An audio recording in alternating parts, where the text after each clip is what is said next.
Hey guys, tonight we're heading back to 17th century Japan. You're standing at the edge of Edo, a city that hasn't yet known motorbikes or honking horns. Just the clip-clop of wooden clogs hitting packed dirt roads, mingling with the cooing of mourning doves and the clatter of sliding doors as small tea shops open for the day. The air is still misty. You pull your collar up, a little cool air gently brushes through the coarse fabric. Across the street, a short, hunched man is tightening the sash around his coat, getting ready for a long day of delivering letters. Honestly, you wouldn't survive here. No Wi-Fi, no ride-hailing apps, not even foam-soled sandals. Every step is a hard little bounce from a pair of ghetto wooden clogs with soles thick as bricks. So, before you get comfortable, take a moment to like the video and subscribe, but only if you truly enjoy what I'm doing here. And feel free to comment where you're watching from and what time it is. I love seeing how far this sleepy little post office travels. Now, dim the lights. Maybe turn on a fan for a soft background hum.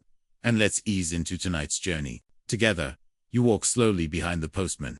His indigo work coat happy is faded at the back and elbows, dotted with old sunburns and rain stains. His hair is tied up, not in a samurai style, but in the neat, practical way of someone used to walking in the sun. A thick cloth strap crosses his right shoulder, probably his mailbag. It leans heavily to one side, tilting his posture just slightly off balance, though he never seems in danger of falling. People like this have a strange habit. They never walk fast. Not because they're lazy, but because walking at a steady rhythm helps them remember the way. Every turn, every fork, every corner with a barking dog. And Edo wasn't small. Over 1 million people, thousands of roads, and not a single Google map. You hear the steady clack of his getter on the dirt path, the gentle jingle of metal rings clinking together. The postman is walking in tempo. Maybe every step is counted, like a drummer keeping time with no need for music. A child runs past, kicking up dust. For a moment, you spot a small object dangling at the postman's side. A bell. Not an alarm, but a mindfulness bell, a soft ting that brings him back to the moment whenever he gets tired. Strangely, he doesn't wear a watch, nor does he carry a map. Yet each morning, he knows exactly where to go, when to turn, and which houses to stop by. Some say these men didn't just remember streets but scents. One house smelled of dried fish. Another always carried a trace of incense. Another was faintly sour because the old lady inside loved to pickle vegetables. You glance down at his getter high-soled wooden sandals made of pine. That clip-clop you've been hearing, that's them. In the city, some prefer thinner, lighter clogs, but not postmen. They choose thick, heavy ones made to withstand rain, mud, and sharp rocks. Some even carve their names into them, so that if they were ever stolen, people would know who they belonged to. And yes, letter robbery was a real thing. Edo was famous for being safe by 17th century standards, but the lonely mountain passes still saw the occasional unemployed samurai ronin, blocking the road to steal letters and sell information to rivals. This postman has no visible weapon, but maybe he hides a small blade in his sleeve. Some use it to cut binding twine. Others to lightly stab aggressive stray dogs that leap out from the brush. No joke, wild dogs were vicious back then, and postmen made easy targets. You follow him up a gentle slope. The ground's a bit slippery, rain from the night before, but the getter holds steady. At a sharp curve, there's a large stone and the postman swerves around it without looking up, as if he's got a map glued under his eyelids. There's a folktale that goes. A postman in Edo once delivered a letter to the wrong house. Just once, and resigned out of shame. It sounds extreme, but it reflects the truth of that time. Delivering mail wasn't just a job, it was honor. At his wide sleeve pocket, you spot a small brown cloth bundle, tied carefully with twine. Maybe it's a simple breakfast: cold rice, balls with pickled plum. Or maybe a small gift someone asked him to deliver. Sometimes, postmen were the only link between two villages, the sole carriers of family secrets, love letters, or rare prescriptions from herbalists. Occasionally, when drowsiness hit, the postman would chew on dried ginger slices so spicy it made your eyes water. Others preferred barley candy, or kept a small lump of charcoal in their pocket as a protective charm. And you won't believe this, but there are at least 3 recorded cases from Edo, where a postman forgot where he was going. They walked for hundreds of miles, only to realize the letters no longer matched any address the recipient had moved away 3 years earlier. Historians still debate whether postmen were officially trained. Some say they were just everyday folks with good legs. Others believed there was a discreet but strict system of training, perhaps the precursor to Japan's modern bureaucracy. Either way, one thing is clear: the postman wasn't just a postman. He was a living map, a memory keeper of the community, a heartbeat pacing the flow of love, anger, or simply rice debt invoices. The sound of getter echoes steadily over damp ground. The sky is brighter now, but mist still lingers in the bamboo. Tips: you pull your coat tighter around your body. The journey has only just begun, and in the postman's satchel, there's an entire world still waiting to be said. ChatGPT Genoi. You walk a little farther behind the mail carrier. Just as the morning sun cuts through the bamboo leaves lining the road, a faint scent drifts on the breeze. Fresh paper, sumi ink, and a trace of licorice.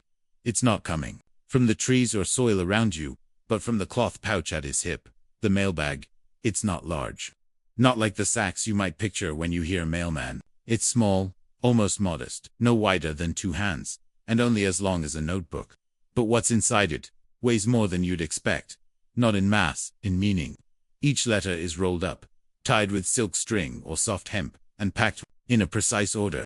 Some are marked with colored ribbons, red for family, purple for official business.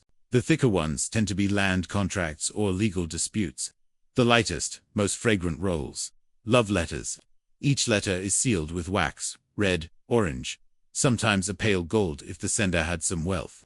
The wax seals weren't just to prevent tampering, they spoke of who the sender was. Some were carved by hand, intricate as a daimyo's crest. Others were just a plain circle, like someone had pressed the bottom of a teacup into the wax to get it over with. You peer closer, and notice one scroll where the edge is slightly peeling.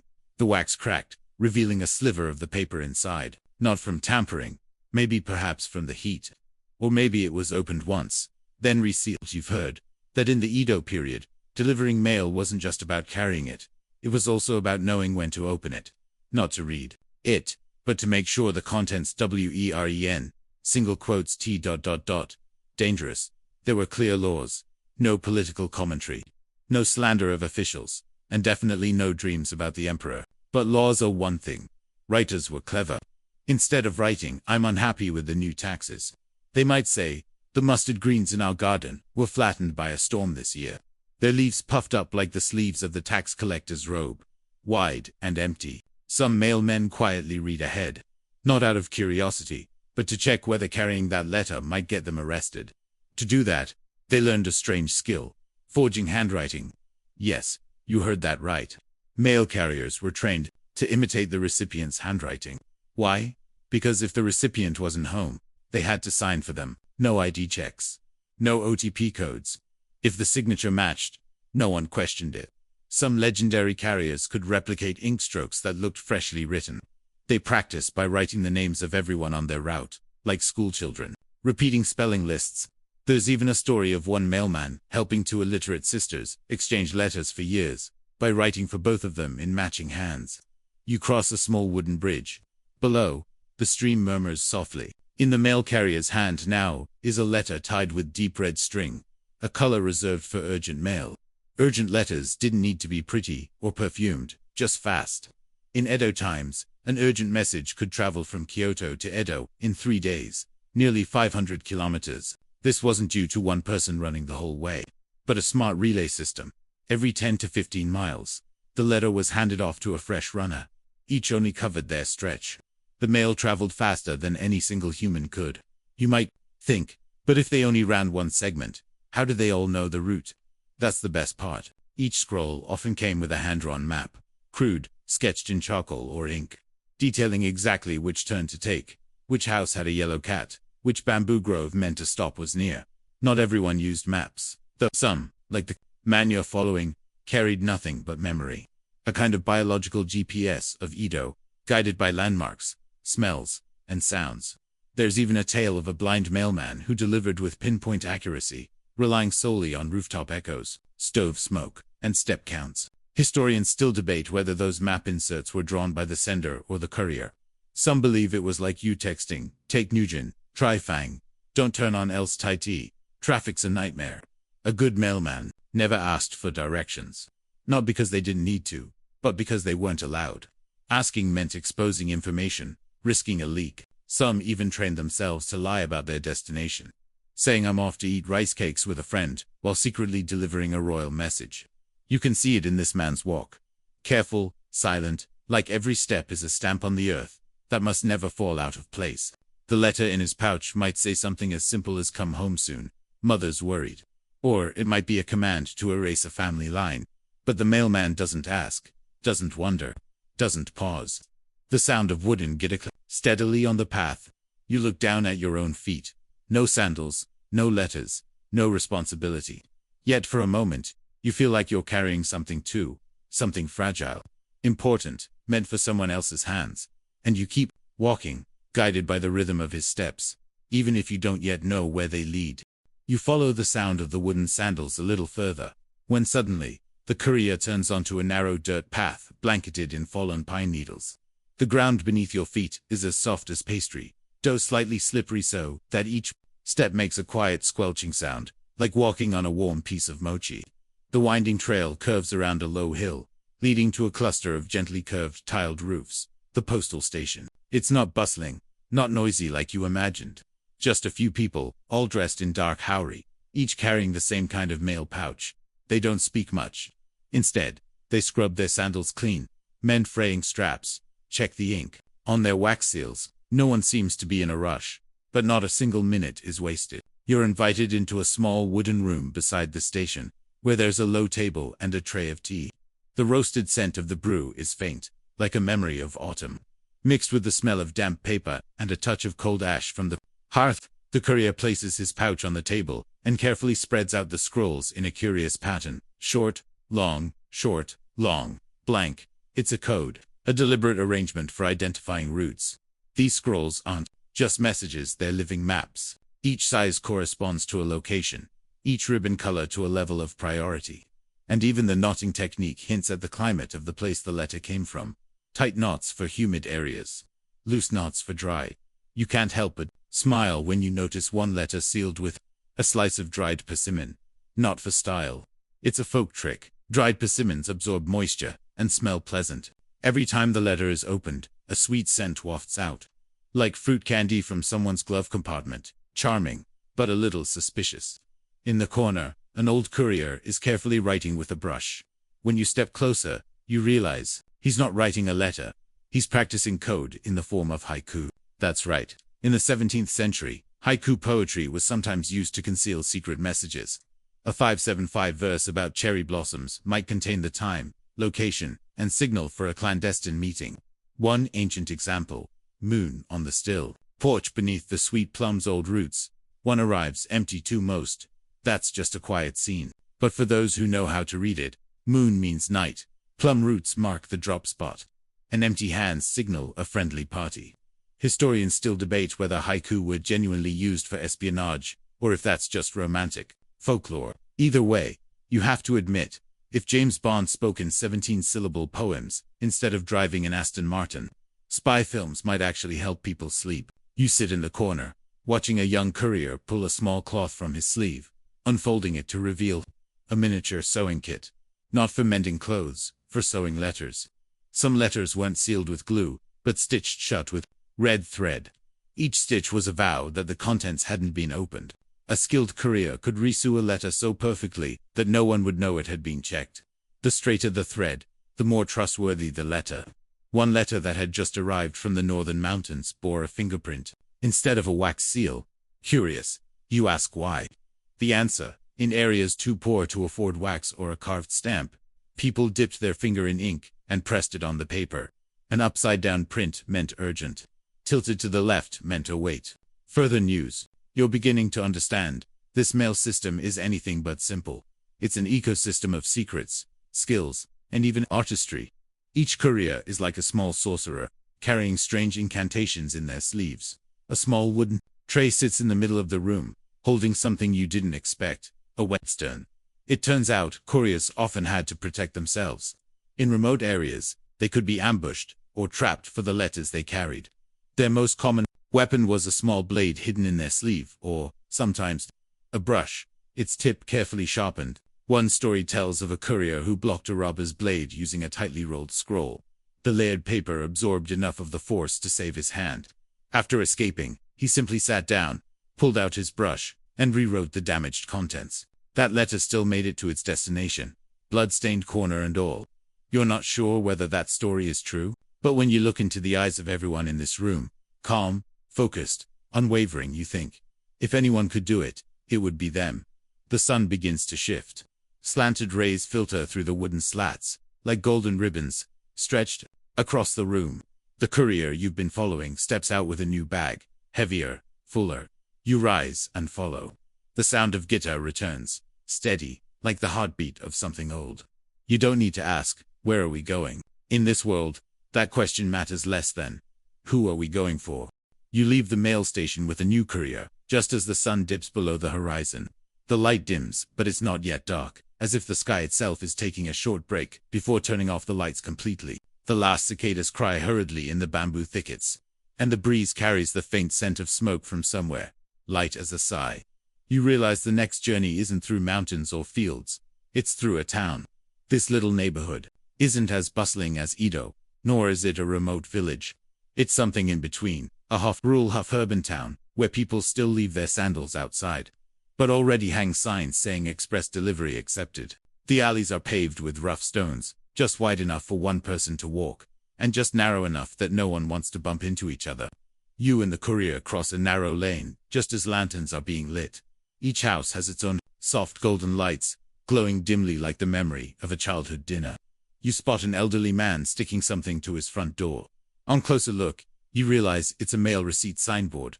That's right. In 17th century Japan, there was already a system of mail reception boards. Not everyone wanted to receive mail every day. Some homes only allowed deliveries on even-numbered days, or afternoon, or only when a magpie landed on their porch post, if they were superstitious. So, they used a small sign hung by the door. A blue side meant, accept mail. Red, do not disturb. White, accept mail, but don't knock. Leave it in the bamboo basket by the side of the house. Each courier had to memorize all the different types of boards, and the local symbols for each region. Some places used a blooming lotus, to mean not home, or a small drawing of mochi cake, meaning do not disturb, celebrating the new year. You think, if that system existed today, the do not disturb sign would probably always be up, maybe with a weak Wi-Fi symbol, to make it extra convincing.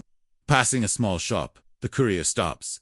Not to deliver something, but to pick something up, a special parcel. You expect a neat little package, maybe tea, maybe something boxed. But no, it's a dried fish, wrapped in oil paper and tied with rough rope. The shopkeeper nods silently as they hand over the parcel. The courier examines the string, a triple-looped knot with wax sealing the end.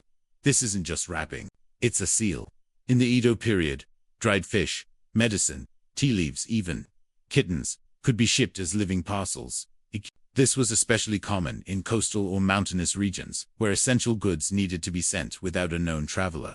To ensure the courier didn't eat the goods en route, households developed unique tying methods.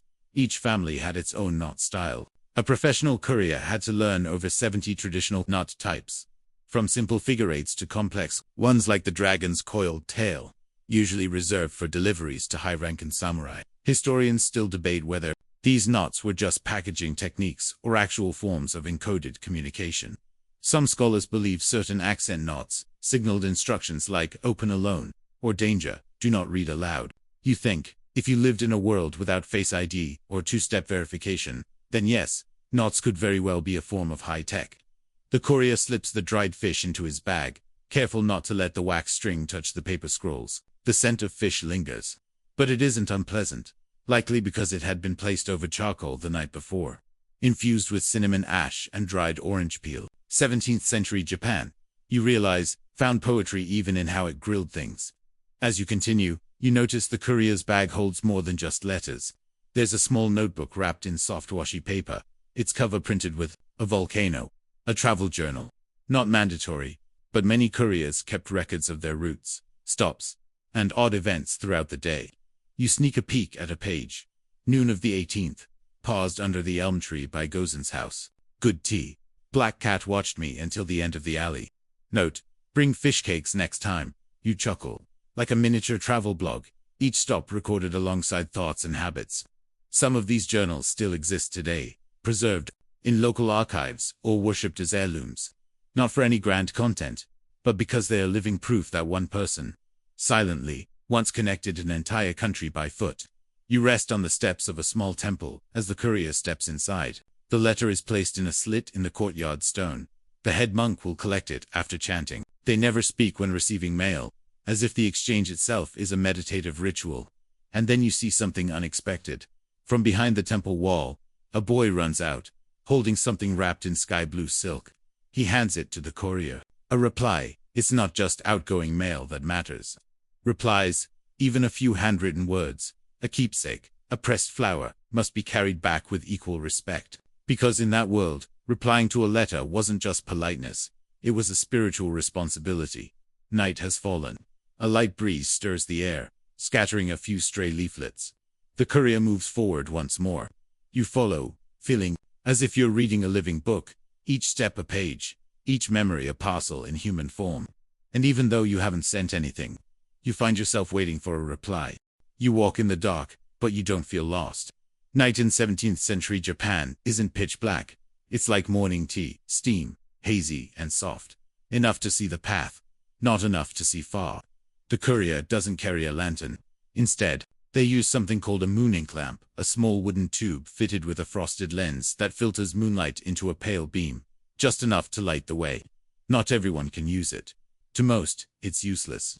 But to someone who knows the old routes by heart, that faint glow is like early Google Maps.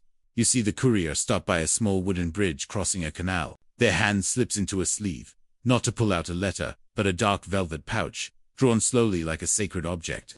Inside is a wooden badge carved like a seal, no bigger than a palm, but intricately carved with 3 interlocking fans, the mon of the Tokugawa clan. Not everyone was allowed to carry this. Couriers who were part of the official national mail system Haikyoku were issued a wooden travel pass, a kind of credential that let them pass through checkpoints and internal barriers without being questioned. You imagine checkpoints back then, like in Elden Ring, and chuckle quietly. The control posts Seikisho on the roads to Edo weren't set up to catch thieves. They were there to check for women and weapons. It sounds absurd, but it's true. After the Sengoku period, the Tokugawa shogunate feared opposition forces might sneak into Edo through the wives and daughters of rival lords. Every woman passing through was questioned in detail. Letters, too, weren't exempt. Historians still debate how many of these checkpoints deliberately held back mail for indirect censorship. Some believe letters written in special purple ink could be revealed under faint light, exposing implied content, like a feudal version of a blacklight scan. You think, if ink could reveal love letters back then, how many text messages today would have to self-destruct along with the phone? The courier crosses the bridge and reaches a resting stop called an oshuku. These were smaller lodgings, placed between official stations. You expect a humble straw hut, but it turns out to be a well-kept wooden house with a clean well and a fire quietly crackling in the corner. An elderly woman sits by the hearth, cooking sweet potato and ginger soup. The aroma spreads like a warm blanket in the cold season. No one speaks much. The courier nods, sets down the bag, and pours tea from a kettle suspended over the fire. You sit too, hands slightly chilled by nightfall. In the corner, a young girl is sewing something into a cloth pouch. You look closer. It's a fabric charm. Couriers passing through rest stops could ask for a good luck amulet, often made by the station keeper's children, stitched in red thread with a tiny symbol. It has no real function, but you watch the courier fold it carefully and place it in the pocket closest to his heart. It reminds you of the little things you've once kept safe. A bus ticket from a first date, a sticky note someone left on your pillow, or a paper airplane folded by a cheerful stranger. The night deepens, but it isn't too cold. The courier opens the travel journal, jotting down a few lines. Crossed small wooden bridge. Received soup. Ginger warmed both stomach and feet. Breeze from river carried sound of bamboo flute. Unknown player. You want to write that down, but you realize you don't need to. It's already imprinted in your mind. You whisper, "How far do you walk each day?" The courier sips tea, then replies with a glance toward the night sky. "Farther than I remember, but closer than I wish." You're not sure you fully understand, but for one fleeting moment, you feel like part of the journey. Not a stranger tagging along, but a memory relived. A rough draft rewritten in breath and footsteps. Outside, the road continues, but inside, you are standing in a silent world, where every letter is a secret and trusted. Every courier, a hidden poet, and every stop, a verse in a long ballad called Homesickness. Morning is near. Not a blazing sunrise, but the quiet kind of dawn, like someone just cracked open the shutters of a darkened room. You step out of the rest stop, legs a little sore, heart still hovering somewhere between last night's bamboo flute and the lingering scent of ginger soup. The courier has been up for a while. They're checking the mail pouch, flipping through each letter like one might test the pulse of a musical instrument. Every letter is tied with Mizuhiki paper string, but not all the same. Red and gold for celebrations, gray and white for mourning, blue for administrative matters. The colors aren't just decoration. They're the first message the recipient sees. You continue walking with them through a stretch of country road. The rooftops of gray-tiled houses remain silent, broken only by the crow of a rooster and the distant clack-clack of wooden sandals. On the courier's shoulder, the pouch sways gently with each step. Not too heavy, but never to be let go. Then you notice something. A bamboo tube tied to the outside of the pouch. Not like the others used for storing letters. The courier sees your curiosity, unties it, and opens the lid. Inside is poetry.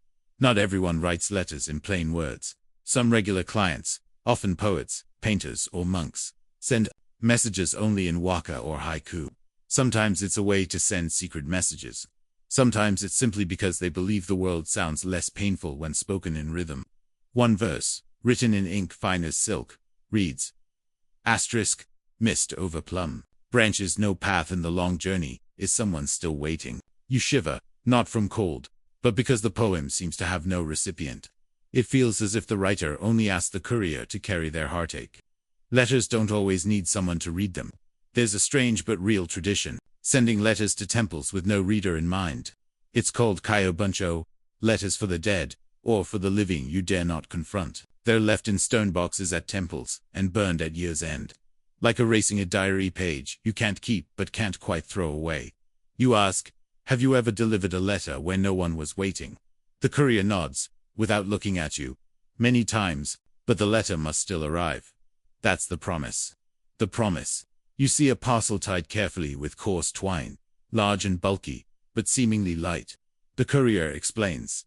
It's a hollow wooden box containing a folded winter coat. The sender is a father.